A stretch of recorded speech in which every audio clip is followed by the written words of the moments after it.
La ilaha illallah wa asyhadu anna Muhammadar Rasulullah. Assalatu wassalamu ala asrofil anbiya'i wal mursalin wa ala alihi washabihi ajmain. Bapak-bapak, ibu-ibu, mas-mas sedanten jamaah Masjid Kaula Gusti lan adik-adik TPA. Monggo-monggo kita panjatkan bersyukur dumateng ngarsa dalam Gusti Allah ingkang sampun paring kenikmatan kesehatan sehingga dumugi dinten menika kita saged ngerawi takjilan wonten Masjid Kaula Gusti. Salam sholawat kita tetepaken dumateng junjungan kita Nabi Agung Muhammad sallallahu alaihi wasallam, dumateng garwa putra pendheripun lan mugi lumebera dumateng jamaah Masjid Kaula Gusti menika. Bapak-bapak, ibu-ibu ingkang kula hormati, sakmenika ingkang ngisi takjilan nika boten resmi-resmi, tapi niki namung mangke bercerita tentang kondisi dia awal masuk sampai sekarang keluar. Dan nanti semua kalaupun ibu mau bertanya atau seperti apa nanti bisa. Saya tidak kenal nama aslinya, tapi saya kenal namanya Simbah. Jadi nggak tahu Simbah iki jeneng asline sapa. Simbah nggih. Dadosa mangke ngapunten menawi bahasa yang disampaikan berbeda dengan bahasa yang disampaikan para ustadz-ustadzah nggih. Wekdal sapapan kula semanggaaken dumateng Mas Simbah. Oh nggih saderepun kita bikak sarengan kanthi waosan basmalah. Bismillahirrahmanirrahim. Monggo Mas Simbah.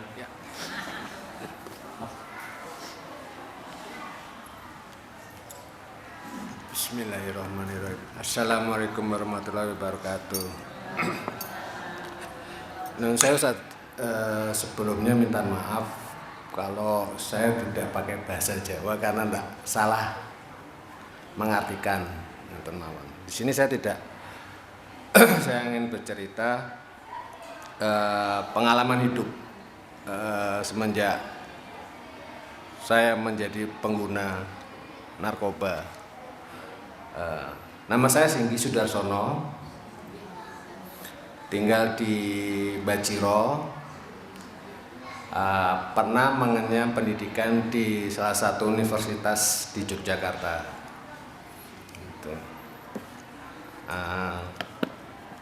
Bercerita, saya dulu berawal dari sekolah di salah satu SMA di Yogyakarta, di Piri, Baciro. Kelas hanya mengenyam pendidikan berapa bulan. Terus saya ke Jakarta, kembali ke Jakarta, sempat berhenti sekolah selama setahun. Terus awal mula saya mengenal narkoba itu dari pertama kali saya mengenal dari rokok. Rokok itu saya mulai merokok kelas 1 SD. Tapi tidak aktif, pasif.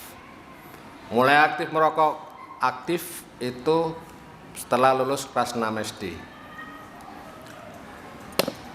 Kami 3 bersaudara, saya anak nomor 2.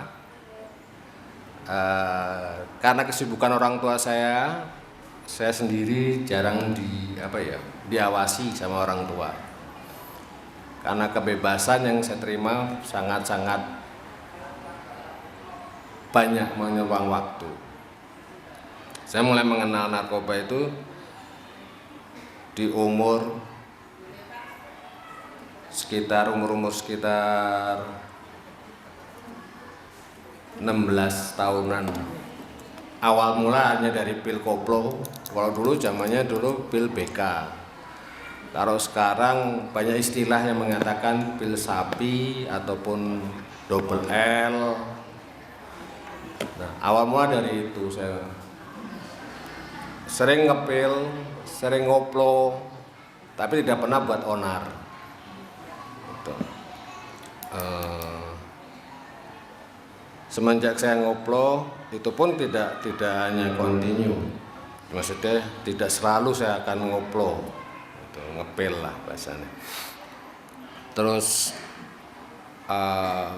saya sempat overdosis karena pil koplo, itu sekitar 4 kali overdosis pil koplo. Terus sebetulnya kami dari keluarga yang bukan broken home atau keluarga yang bermasalah, keluarga yang harmonis. Orang tua saya juga orang berpendidikan, beragama. Cuman kami punya kebebasan, sangat bebas. Bahkan barang haram apapun yang pernah saya coba hampir semuanya sudah. Terkecuali judi. Saya tidak pernah judi. Mau apapun, dalam bentuk judi apapun. Yang saya senangin hanya narkoba. Itu. Terus mulai semester 1, semester 2 lancar saya sekolah, lancar saya kuliah. Setelah saya mengalami overdosis, saya berhenti untuk ngoplo. Terus saya fokus untuk kuliah pada saat itu. Semester 2, semester 3 lancar sampai dengan semester 4. Nah, mulai semester 4 itu saya sudah merasa jenuh untuk kuliah. Karena saya kuliah di jurusan komunikasi jurnalistik di salah satu di salah satu universitas di Yogyakarta, di UPN ya. Saya nggak lulus waktu itu. Semester 4 saya keluar, hitungnya saya cuti. Mulai di situ saya mencoba yang namanya heroin. Heroin itu sudah pernah. Sampai dengan dari pil koplo ke heroin, terus ke ganja, terus terakhir yang pernah saya coba sabu. Nah, di sini saya hanya bercerita dari pengalaman saya. Terus semester 4 saya keluar, saya untuk mencoba untuk mencari kegiatan lain. Tapi kegiatan itu bisa dikatakan karena saya butuh barang heroin itu. Gimana caranya saya harus dapat uang tanpa harus menjual barang ataupun minta ke orang tua ataupun sampai dengan nyolong atau mencuri. Gimana caranya? Saya coba ikut kegiatan di kampus, bikin suatu IO, namanya event organizer, istilahnya. Ikut di situ, terus saya mulailah di situ mengenal narkoba yang paling dahsyat yang namanya heroin, terus ganja. 96 saya memakai sampai dengan 99 akhir awal 2000. Dari rentan waktu 96 sampai dengan 99 itu kontinu saya pakai. Mau sabu, mau inek, dulu belum ada sabu, masih ada ekstasi namanya, istilahnya inek. Tuh. Ya, kadarnya sebenarnya sama dengan kayak sabu. Kalau kita happy, hatinya senang, kita senang. Hatinya susah, kita susah. Rentan waktu 96 sampai 99 bahkan 2000, saya masih ingat itu. Di tanggal 13 Januari tahun 2000 saya sudah ketangkep polisi. Jujur saya pernah kuliah lagi di Wirogunan. Tapi itu hanya proses perjalanan hidup. Kuliah di Wirogunan, mengenyam pendidikan di Wirogunan sebetulnya Tapi di situ mulai saya sadar banyak waktu yang terbuang sia-sia dan banyak waktu yang tidak berguna yang saya pakai.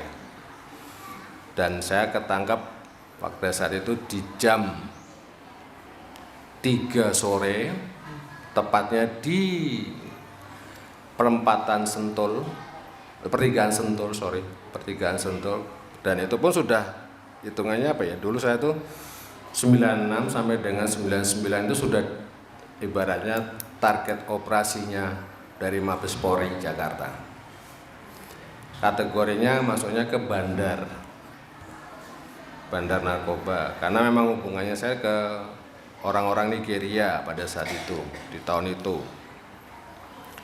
Dengan perjalanan hidup 1 tahun 3 bulan di Wirogunan, di situ mulai saya sadar, karena di sini ada sosok seorang ibu yang dulu saya sepelekan, saya marah-marahi, karena kehidupan orang pakai narkoba itu sudah ibaratnya apa ya, lepas kendali, nggak mau tahu apa adanya. Ada uang ya silahkan, kalau nggak ada uang ya udah gimana caranya. Tapi saya tidak pernah punya pemikiran untuk menjadi seorang pencuri atau maling. Akhirnya saya coba menjadi bandar itu, dan ketangkaplah pada tahun 2000 itu. Dan di situ mulai saya pikir saya bisa sembuh, dipikir saya bisa akan lepas dari narkoba. Ternyata di dalam yang orang bilang atau berita menyatakan peredaran narkoba di dalam cukup pesat, memang iya, bukan rahasia umum lagi. Kalau dibilang kita namanya itu hitungannya penjara, itu hanya nerakanya dunia, hukuman dunia. Tapi di sini kita bisa untuk mencari kesempatan. Yang mau jadi pertama hanya ketangkap maling, hanya sebagai pemakai, bisa jadi bandar di dalam, bisa jadi kurir, bisa jadi segala macam, tergantung dari kita. Terus selama setahun 3 bulan saya memang ibu yang mengurus semuanya, orang tua saya yang saat ini alhamdulillah masih diberi umur panjang, dan saya bisa untuk membalas budi mereka. Selama 47 tahun saya selalu bikin susah lah. Saat ini saya harus membalas kebaikan, dan memang tidak bisa terbalaskan kasih ibu memang sepanjang masa. Di situ saya mulai sadar, keluar dari penjara, gimana caranya saya mengeluarkan keluar dari lingkungan pertemanan yang toksik atau pertemanan yang ibaratnya tidak baik. Saya coba untuk keluar. Terus di tahun 2001 saya mencoba untuk menikah, dan pernikahan kami hanya bertahan di 9 tahun pada saat itu, karena efek narkoba itu memang saat ini susah atau sulit yang namanya untuk dihilangkan, karena akhirnya emosi, terus yang dulunya tidak pernah sakit, masuk angin, akhirnya kena anak angin sedikit aja sekarang udah sakit. Terus di tahun itu saya keluar dari kena hukuman 1 tahun 3 bulan. Terus saya menikah di tahun 2021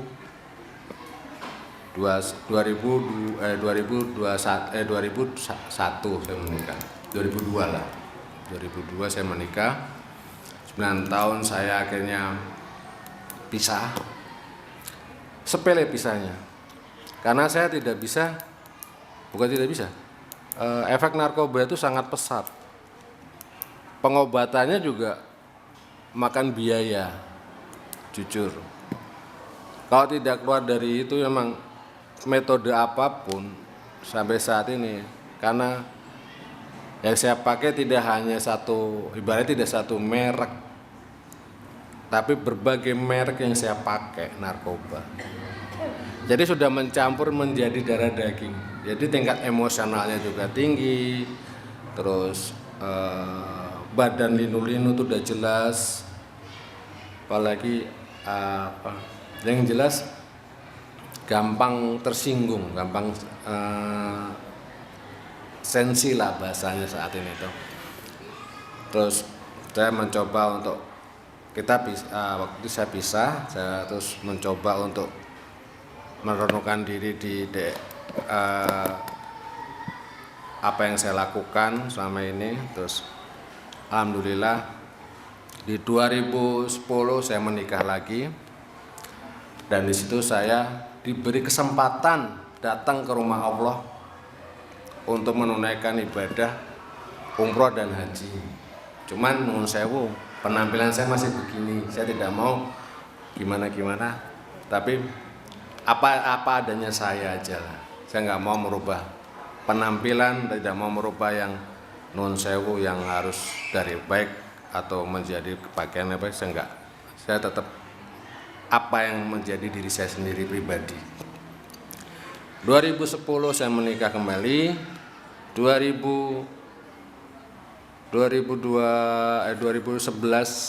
alhamdulillah saya dapat, sebetulnya panggilan Allah itu sudah lama saya dapat. Suruh orang tua, mohon maaf nun sewu, bukan saya mau pamer, orang tua mengajak saya untuk haji. Pada saat itu saya belum mau karena mental belum kuat. Apa ya berarti? Terus saya menggali di situ, saya mencoba mengumpulkan teman-teman saya yang mantan pengguna atau mantan bandar ataupun kasus apapun yang pernah berangkat ke tanah suci pada saat itu. Saya menanyakan. Bahkan saya dulu orang yang tidak pernah namanya mengenal kata sholat. Nun sewu, pernah kejadian yang lucu, kecuali lucu tapi bilang lucu ya lucu, tapi dibilang dosa ya dosa. Harusnya sholat id madepnya ke kiblat, saya madepnya ke selatan. Karena saking malamnya saya mabuk, paginya saya sholat id. Nun sewu, niku tingkah laku yang buruk bagi saya. Terus saya menanyakan ke teman-teman yang pernah berangkat ke rumah Allah, panggilan Allah, bahkan orang-orang yang nuwun sewu, setelah keluar dari penjara itu teman-teman saya banyak yang preman, yang gali, yang apa, yang banyak banget. Tapi mereka insaf, mereka banyak akhirnya ke jalan Allah lah. Saya menanyakan, nek rono ki kepiye? Kuwi padha wae kowe iki ning pasar, ora ngerti sapa-sapa. Kowe diantemi ya mung meneng wae. Oh ngono. Ya. Lah aku duwe tato piye iki? Nah, aku yang duwe tato, bahkan pernah teman saya yang sampai saat ini masuk viral di YouTube, namanya Bob Sik. Dia seorang mualaf, penuh tato badannya, penuh tato.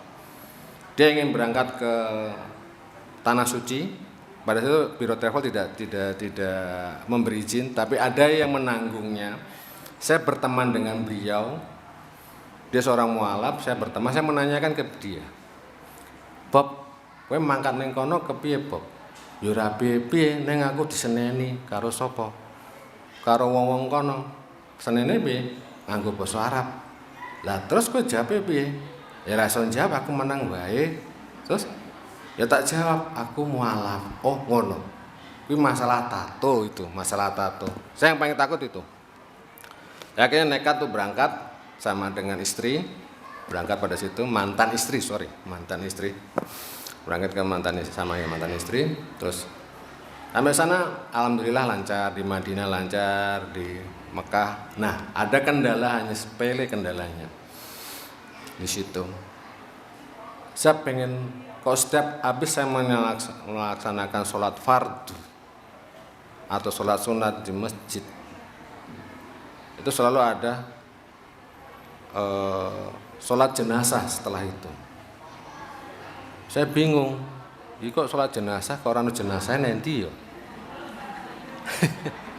Nggak kayak di Indonesia. Di Indonesia kan jelas ada itu kan. Nah di sini adalah saya tanpa saya sengaja saya batin, saya ngelihat jenazah di satu sisi sayap sebelah kiri mimbar atau imam itu ada jenazah di situ. Oh itu toh jenazah.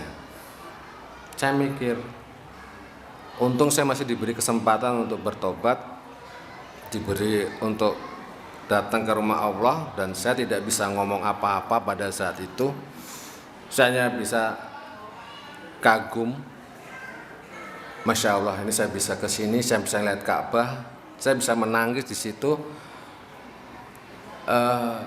nggak bisa ngomong. Apa yang saya pikirkan, apa yang saya takutkan pada saat itu di Indonesia, akhirnya sirna. Alhamdulillah saya bisa sholat di depan Ka'bah, di apa istilahnya, lupa saya, Bir'ah. Itu saya pernah di situ tawaf 7 kali dan dekat banget dengan Ka'bah. Terus saya bisa menangis pada saat itu, dan apapun dalam pikiran saya hilang, ketakutan, keraguan, dan bahkan sampai guide turnya itu ngomong, Pak kok pucet, aku wedi mas, nek aku diusir laskar aku ra iso ndelok Ka'bah piye ya. Nek jenengan niate tulus, niate memang bener-bener, insyaallah iso Pak. Jadi dosa apapun yang pernah saya lakukan, mulai dari narkoba atau apapun, itu akan insya Allah akan hapus lah. Nah oke. Saya akhirnya jalan-jalan ke pasar. Sebetulnya simpel. Saya jalan-jalan ke pasar dari masjid, terus saya ke hotel istirahat, coba untuk jalan-jalan lah ke pasar sekitaran masjid. Situ hanya menyikap di sini, ini tato semua ini, nyikap kayak gini. Saya dikatain dengan bahasa Arab yang apa yang teman saya Bobsik menceritakan itu ternyata terjadi ke saya. Haram, intinya ada kata-kata haram. Saya nggak bisa jawab, nek bahasa Inggris saya bisa jawab. Kun fayakun, yakin aja lah, saya bilang mualaf, selesai sebenarnya. Dalam hati saya mualaf, is good. Jadi saya hanya beli parfum 1, dikasih 3 akhirnya. Dia bilang, bagus kamu mualaf itu. Terus akhirnya orang tersebut berhenti menceramai saya atau marahi saya. Terus saya pulang ke Indonesia pada saat itu, untuk menghilangkan teman-teman yang notabene racun bagi saya, yang hanya menjerumuskan saya lagi kembali, karena kehidupan saya dulu memang buruk sekali. 3 tahun kerja di kafe, salah satu kafe terkenal di Yogyakarta di Jalan Magelang sana. Pulang pasti tidak akan pernah sadar, pasti mabuk. Pulang mabuk. Akhirnya timbullah pertengkaran, cekcok sama istri. Di tahun 2019 saya akhirnya pisah dengan istri. Kita berpisah karena beda prinsip, beda pemikiran. Saya pisah, saya memilih untuk bercerai. Tapi proses saya untuk ke jalan Allah itu sangat-sangat sulit dan sangat-sangat penuh tantangan bagi saya. Saya pernah pada saat COVID itu dicoba untuk menghadapi salah satu jenazah yang bergelimpangan di rumah sakit pada saat itu. Terus, oh beginilah yang namanya, kalau kita belum siap untuk mati, akhirnya juga ketakutannya dahsyat. Akhirnya saya pada COVID itu kembali ke psikiater, saya periksa, dan itu dikasih obat yang saat ini dipakai anak-anak saat ini. Ada alprazolam, ada Kamlet, ada itu disalahgunakan ternyata Mas Dadan. Jadi teman-teman atau adik-adik kita itu perlu diwaspadai. Kenapa mereka dapat obat itu? Karena mereka periksa. Aslinya waras tapi dibikin tidak waras. Jadi mereka periksa dengan metode atau datang ke psikolog, ke psikiater, dia periksa, tapi obat tersebut digunakan atau dijual kembali, biasanya begitu. Nah, yang perlu diwaspadai untuk orang tua, bila mana ada di salah satu kamar anak kita menemukan sedotan bengkok, itu perlu dicurigai, karena itu alat bisa dikategorikan untuk alat penghisap sabu. Cuma saya tidak buat contohnya, saya tidak berani. Terus ternyata itu mereka dapat obat tersebut bukan hanya dari pasar gelap, tapi mereka periksa berbondong-bondong, mereka nabung untuk periksa. Kalau waktu itu saya periksa karena saya kena gejala depresi, COVID itu, karena apapun saya hancur pada saat COVID itu. Saya dagang jualan karena saya untuk hijrah keluar dari dunia malam, terus memutus untuk tidak menggunakan apapun lagi narkoba. Saya coba hijrah jualan kuliner lah, jualan ayam Kentucky. Saya pegang sendiri dan ambruknya juga masalah COVID. Nah, ya itu ujian bagi saya. Ini situ. Ya, oke. Niki, jadi untuk pelajaran kita, ibu-ibu, buat remaja-remaja putri, isilah waktu selagi mampu, selagi kita bisa untuk berkarya di hal-hal yang positif. Jangan salah jalan ibaratnya. Kalau kita sudah salah jalan, sampai kapanpun tetap kita akan susah untuk bangkit tanpa ada dorongan keluarga. Saya rasa itu aja, Mas. Para bapak-bapak, ibu-ibu, mohon maaf bila ada kata yang kurang berkenan di ibu-ibu, bapak-bapak, jemaah semuanya. Saya mohon maaf. Wabillahi taufiq. Wassalamualaikum warahmatullahi wabarakatuh. Kembalikan Mas Dadan.